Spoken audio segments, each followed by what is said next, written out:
I'm the Global Woman Director for Brussels, and they call me the Queen of Sidetracking, but I think I learned it here. So, but I'm very happy to be here with you tonight, and we have a room full ambition, and what we want today is to invite 3 women here who are actively investing, and we're going to have a conversation. What is very important is when you start investing that you don't do that journey on your own. You don't have to figure it out all on your own, because you're going to make mistakes, like everybody makes mistakes, but it's easier if you learn from people who've already made mistakes before you and who have some expertise in the field. And we've got 3 ladies coming up right now, and they're all doing it their own way, and they all have their focus, and it's different from each other, and that is going to make it very interesting. So, for this part, I'm going to read some of it, because otherwise I may not do it perfectly. All right, first of all, Sophie, who you've met with great energy. Could you come up, Sophie? Pick a seat, any of these 3. And yes. We like the applause, we like the energy. So Sophie is founder of House of Kick. I love the name. And your team focuses on the discipline, performance, and health. But besides from that, she is a property investor as well, and she's going to tell us a few more things. All right, then we have Fola. Fola Kongi. Welcome, Fola. Take a seat wherever you like. And Fola, when you came in, we only had a Zoom call, and so I didn't recognize her immediately. She came, like, I thought, what a beautiful woman. Look at that. Besides being beautiful, I'm going to look, that I don't need my papers for to see that she's beautiful, but now I'm going to read. Senior finance manager with nearly 2 decades. How is that possible? Anyway, nearly 2 decades of experience, and she's now helping other people starting to invest in property. All right, and then we have Powerhouse. Joy, where are you? Welcome. Joy, is it okay if you put that, can we put it, the 3 together so we're closer together, a little bit closer together if possible? And Joy, you're going to need Joy because she is the property law expert. Not bad to have somebody in the field there. She's also a mentor, and she's also a property investor. And I'm not going to talk about myself too much today, but the reason why I am hosting the panel is because I also do property investing, but in Belgium. And the rules are a bit different because I wanted to do this right, and I thought, let's look it up. And then I saw all these terms, and I was like, that's different, and that's different. So I was so curious, and after looking everything up, I think I might want to be an investor in the UK as well. To give you an idea, I have a company with my brother and my father, and we have 3 houses, 26 garages, and we have 14 flats. So that's what we manage as a side job. And we do it the easy way because we're all time poor.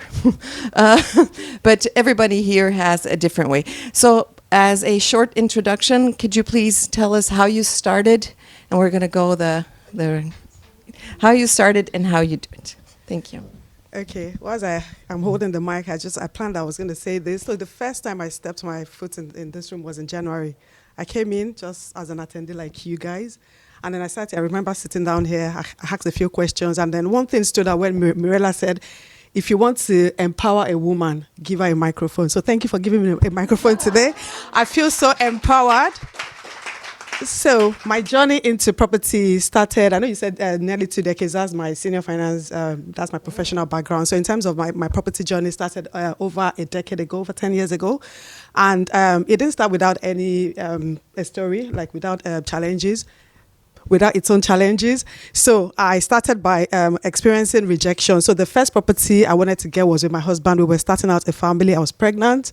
And then at the time we wanted to get our property, and my side of the application held us back because my credit wasn't great. Because prior to that, when I was single, I was told, don't do too much, don't get properties in my scale of potential husbands. And then the husband came, and then of course I took a credit card, which didn't really go down well. So we sat there on the day. We found this really beautiful property that we thought was so perfect for our growing family. And then it was the last unit of the new development at the time. And the developer was willing to sell it to us, with all the show, because it was a showroom. So he wanted to give it to us at a discounted price with all the furniture and all the beautiful furniture in there. So my side of the application held us back. And at that point, I felt like I let down my family. So we went back to the drawing board, and then my husband and I, we said, okay, we're going to do property. So we went on a journey to learn. We invested in knowledge. We got coaches, we got mentors. And then, of course, we didn't get that property. We still stayed in our one-bedroom flat. We saved aggressively. We upskilled, because I always tell people that the first thing is clarity and get your foundation right. So we knew that, okay, we wanted to do this, we would need money. So what are we going to do? Save, reduce our budget well. I have a finance background. So we saved well, and when it was time, we got the credits fixed, and then we got the first property, but it wasn't without the strategy. We knew we wanted to do property. So sometimes I always say to people that your first property might actually be a down payment for your dream home. It doesn't have to be a perfect home. Just get started. We had Athena said to you, you don't have to be, nothing has to be perfect. So as long as your mindset has shifted and you've made the decision that you want to do it. So we got this property knowing that it was we were so strategic at our entry point. So we bought it. We knew that, okay, over time, maybe we'll turn it into buy-to-let, and then we'll go on to buy our now home, which is still not a forever home. We've manifested our mansion, which I'm hoping that we'll still get the mansion. But so anyway, we got that, and then after then, we've just been building. So we knew that. So when it was time to move, we got the equity out. We bought our property, and then we bought buy-to-let, and we started doing different strategies. So I've done a lot of strategies. Buy-to-let was our first entry point into property investment, and then we've gone on to do HMO. We've gone on to do BRRR strategy, and now we are actually doing like a development. So we are into partnership with people doing like proper ground-up building from the scratch.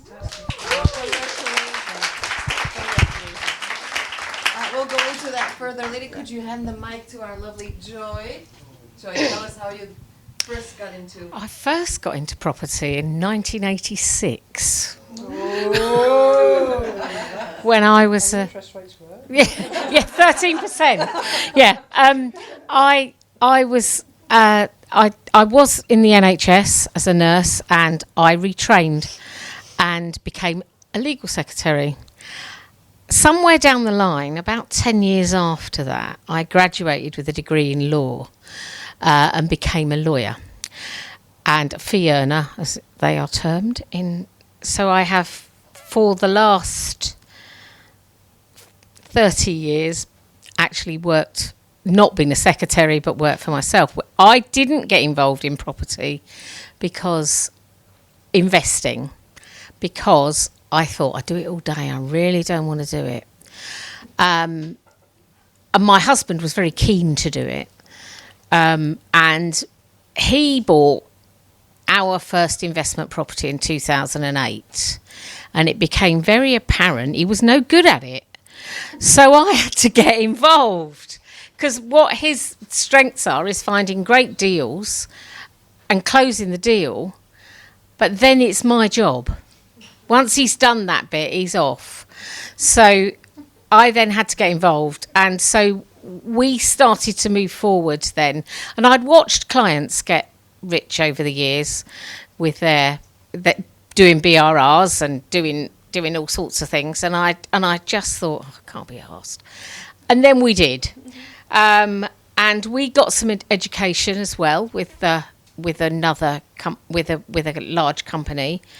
And it rolled from there, and we have, I was trying to count a minute ago, we have 13 properties now. We have sold some. We had a property in the course of being refurbished during lockdown, and we had to sell it because it no longer worked once the building materials had gone up, so we had to get rid of it. That said, I really enjoy it. I worked for one of the bigger companies in property training and did 5 or 6 years mentoring with them. I've been mentoring myself because I could see a gap. People do the 2-day courses or they do the big courses, and they just need somebody to hold their hands and give them confidence. So I do deal strategy sessions and help people get as far as they want to get. But I really help them make sure that deal stacks before you end up stuck with a property. Joy, you dropped an amazing number on our call last week. How many deeds did you sign last year? So last year I did 180 completions professionally. Talk about experience. So I only act for property investors in my legal practice. I occasionally get attached to people with emotions because somebody asked me to do one for a favour, and they're chains and they're awful, but I act for property. I act for one of the biggest HMO trainers in the country. I act for numerous trainers. I can go through property companies and go, I act for him, I act for him, I act for him, I act for him. And Athena was right. They're mostly blokes. They are really mostly blokes, and we in this room need to show them that we can do it, because, from my opinion, they wing it. Fantastic. Thank you. And then we have an amazing story on how that Sophs started. Very interesting. Yeah, so when I was 18, which was a very long time ago, I knew that I wanted to buy my first property. And I sort of didn't know how, and I didn't know what to do.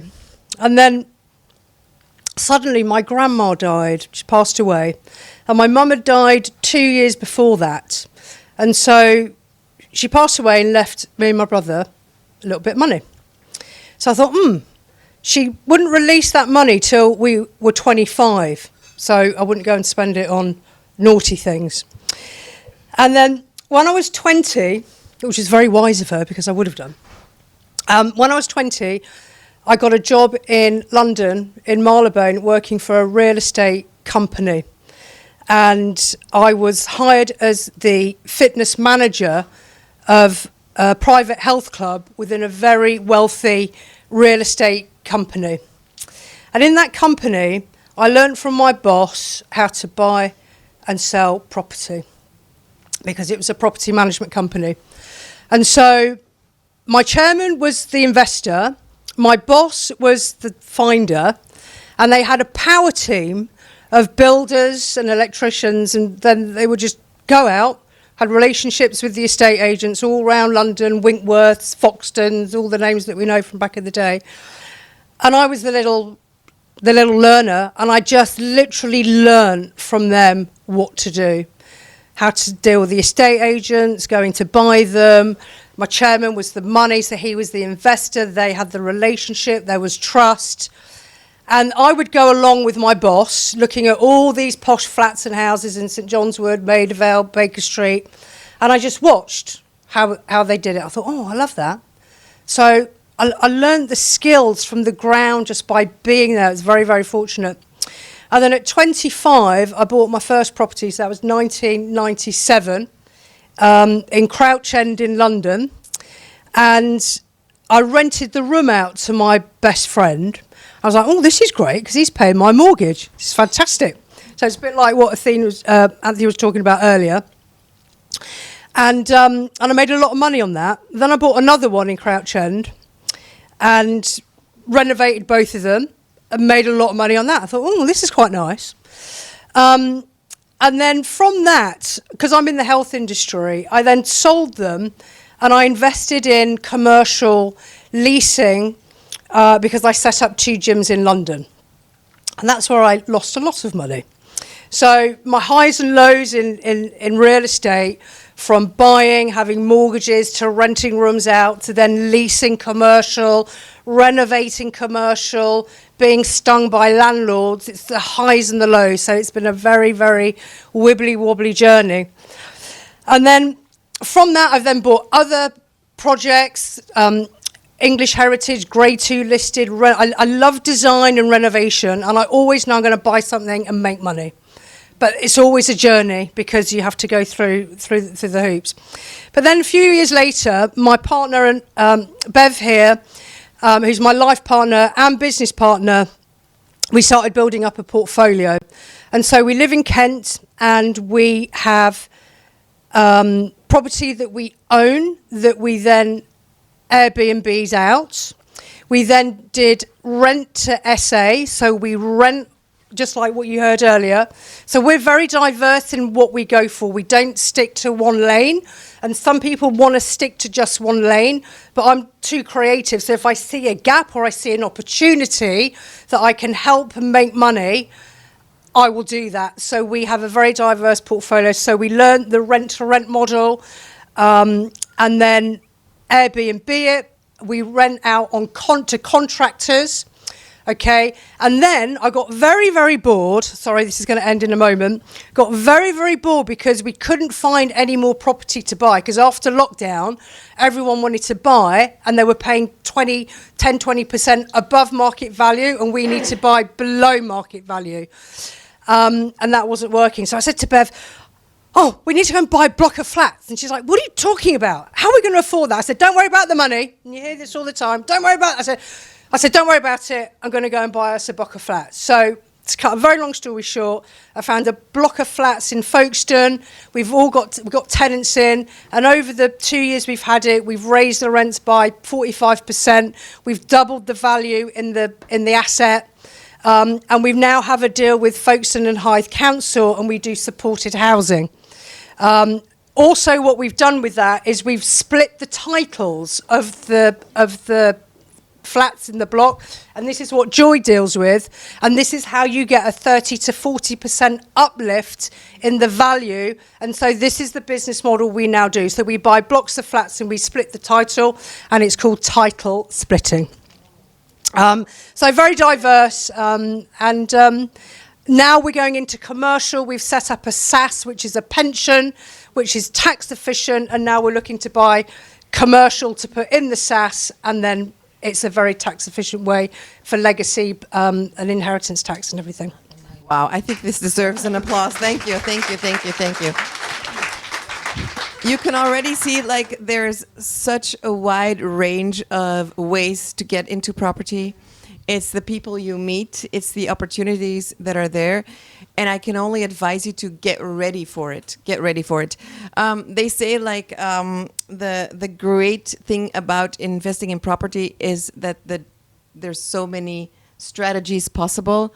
But also the most terrible thing about investing in property is that there are so many strategies possible. So you have to choose which one you like, and it will depend on the money you have, the timing you have, and the skills you have. And if you don't have the skills or the time or the money, you're going to need the network of women like this to teach you.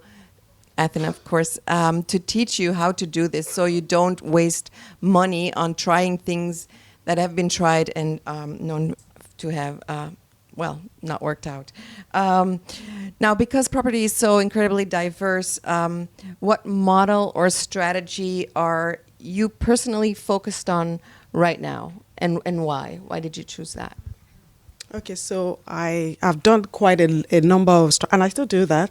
So buy-to-let, as we all know, buy-to-let these days, you really don't get much. So, because I'm at that point now that we've now scaled. So we've done BRRR strategy, I still do BRRR strategy, HMO, and like I mentioned earlier, now into development partnership, but it's not a standalone. So I'm always very careful. Anytime I want to try a new strategy, I usually just joint venture with an experienced person that has walked the journey, because I don't want to lose my money. I'm a finance person. It's very important because you can make a lot of mistakes in property if you don't do it, if you go in blindly. So I usually would joint venture. So I'm at that stage at the moment where I'm joint venturing with somebody else that is into land development. So we're doing like a ground up building. So we put our time, our resources into it. We're learning the ropes in the journey, and so that's my current one. Joy, are there different ways that people sometimes overlook on how they can make money in property? Yes, they'll often title splitting, which Sophie's has touched on, I am looking at one at the moment that's on the market for 1.5 million, but I think it's worth 2.2 if I split it. So that's a really a good one to look at, and that's at the moment that's what we're concentrating on, finding title splits and planning gains. So buying some land. If anybody's got any fields for the biodiversity net gain allowances, please let me know. We can you can sell them on. If you've got a field that's empty, you don't want to do anything with it for the next 30 years, you can sell the air basically to a developer who will pay you a lot of money because they have to increase the biodiversity of the area that they're developing by 5%. And they can't usually do that because they're going to put big houses on it. So they sell it on, so they buy the credits. So if you've got a field and you can't get planning on it, you can get BNG on it. When we hear you talk about it, it's big numbers though. So you're talking 1.5, talking 2.2, and all of these. But is there like a minimum we need? Whoever wants to answer can answer. A minimum you should aim for to have and to save to be able to start the journey? So I'll drop a big number. Yeah. But this cost, I'm not in this deal anymore for varying reasons, which also proves you should choose your JV partners very well. £1 million holiday camp for £1, which we had control of on an option. So you don't need, you can talk big numbers and still only have small ones.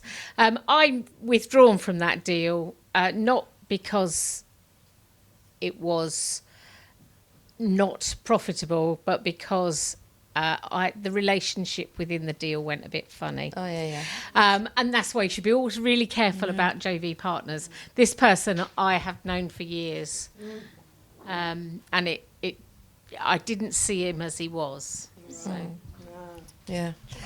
Let's say, I'm just going to shout out the number. Somebody has 25K or 50K. Is there a possibility to get started?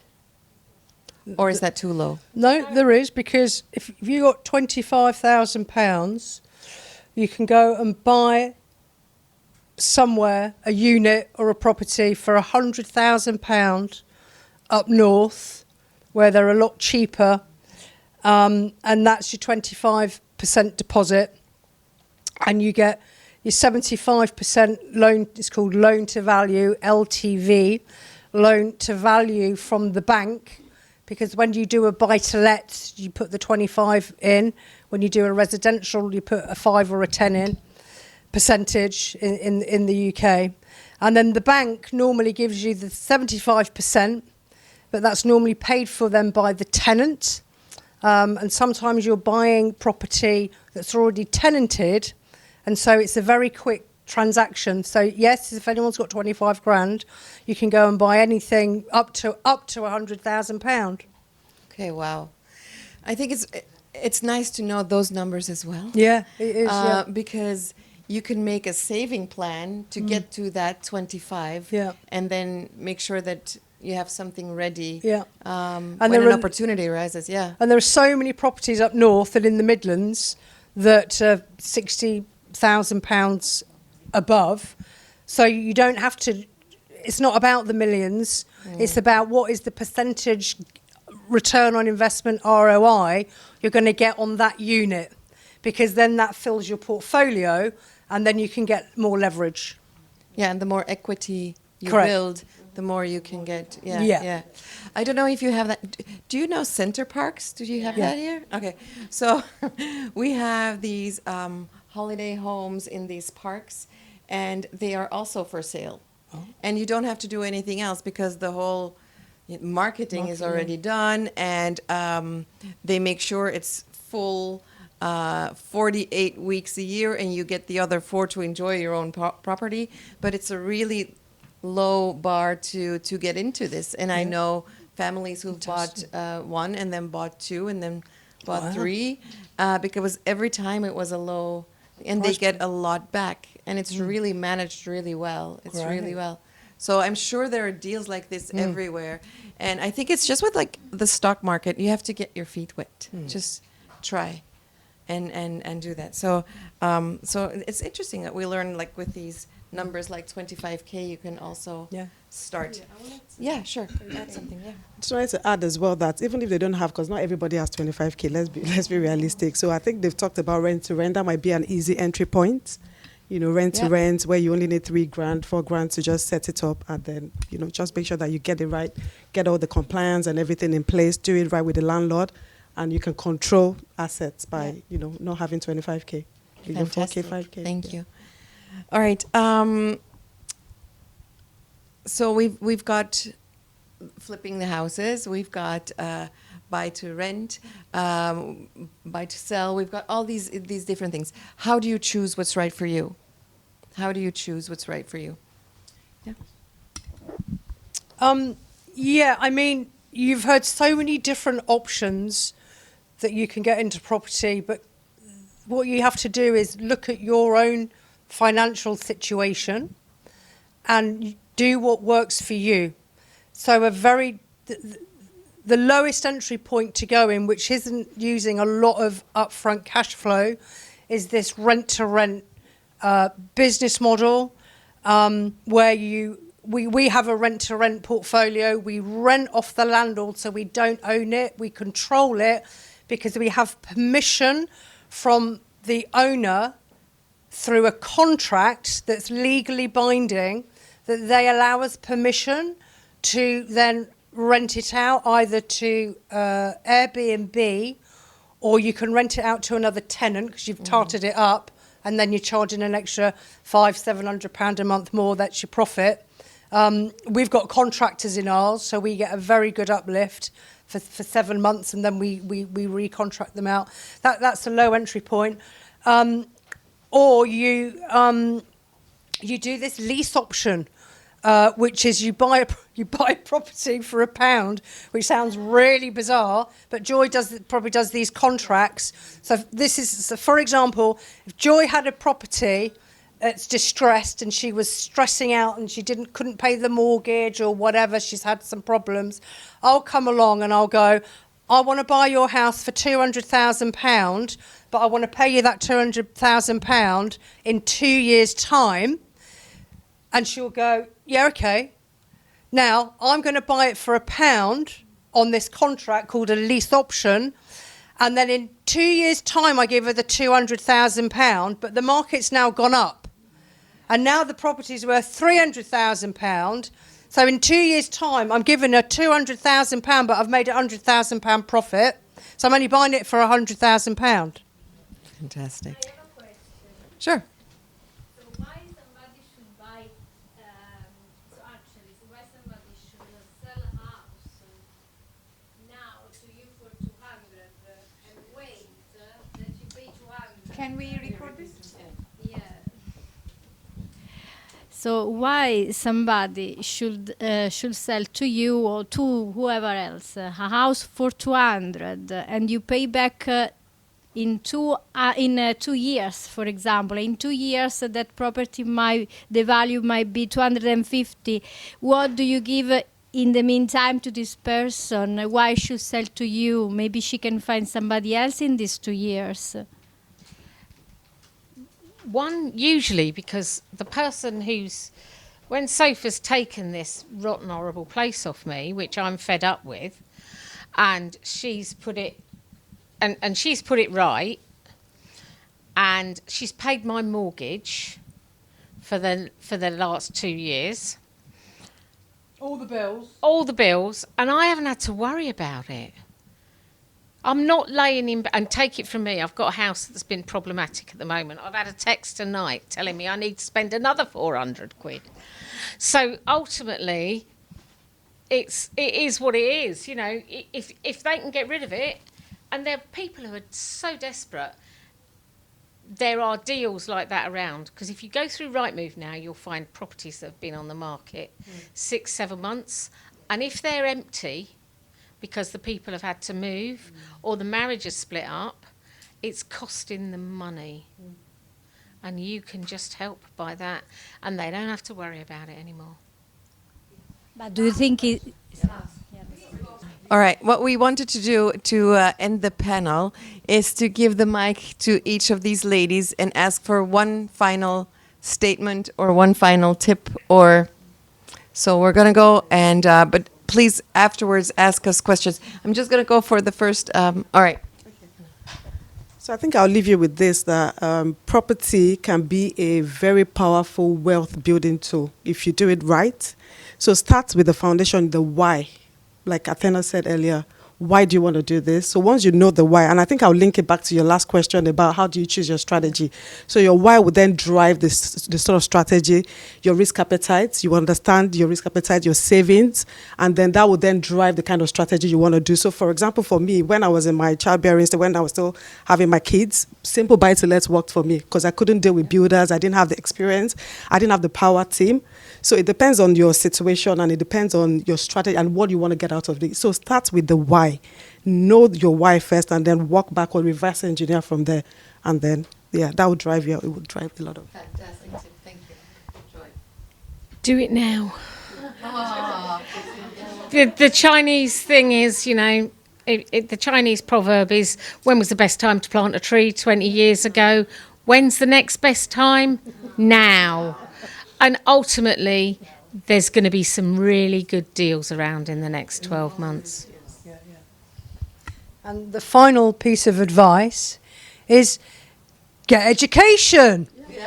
Hire a mentor, be with a group, be with a coach. And if you got the dosh, go and find somebody to invest with, JV with, who has got the knowledge. All right. Thank you so much. I think this really showed what you need. Everybody has their own path, and you need somebody to help you on that path to make this a very profitable way to go through life. So thank you all three to be here and share your story. Thank you.